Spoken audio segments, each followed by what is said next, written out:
மாட்டீங்களே, நாங்க எவ்வளவு பயந்துட்டோம் தெரியுமா? ஏன் மாமா இப்படி பண்ணீங்க? நாங்க எப்படி அழுதுட்டு இருந்தோம் தெரியுமா? சரி அத வந்துட்டோம்ல வாங்க. சரி வாங்க.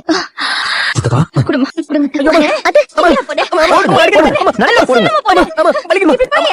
அம்மா ப்ளீஸ் மா. ஒரே இடத்துல அடிக்காதமா. இந்த இடத்துல கொஞ்சம் அடிக்குமா. ப்ளீஸ் மா. செஞ்ச தப்புக்கு தண்டனை இல்லாம தப்பிச்சிடலாம் பாக்குறியா? விட மாட்டேன். எனக்கு உன் மேல அவ்வளவு கோவம் இருக்கு. அப்படியே போடுங்க. நல்லா வயித்துல போடுங்க. அம்மா ப்ளீஸ் மா. அம்மா இந்த பண்ண மாட்டேன். அம்மா என்ன ப்ளீஸ் மா. இது போலீஸ் அடி விட்டு ரொம்ப மோசமா இருக்கு. ப்ளீஸ் மா. ரொம்ப வலிக்குதுமா. ப்ளீஸ் மா.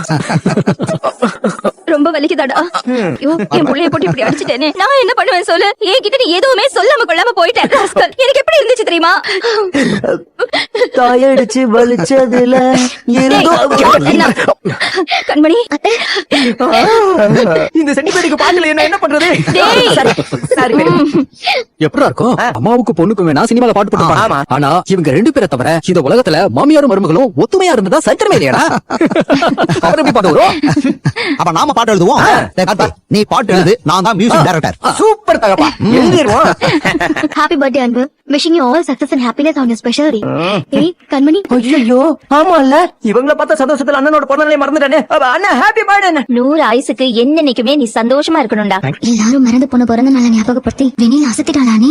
அவன் நம்ம எல்லாரையும் விட வேற லெவல்ல யோசிக்கிறான். உள்ள அவ்வளவு வன்மத்தை வச்சுக்கிட்டு கண்மணி கிட்ட எப்படி நடிக்கிறா பாத்தியா?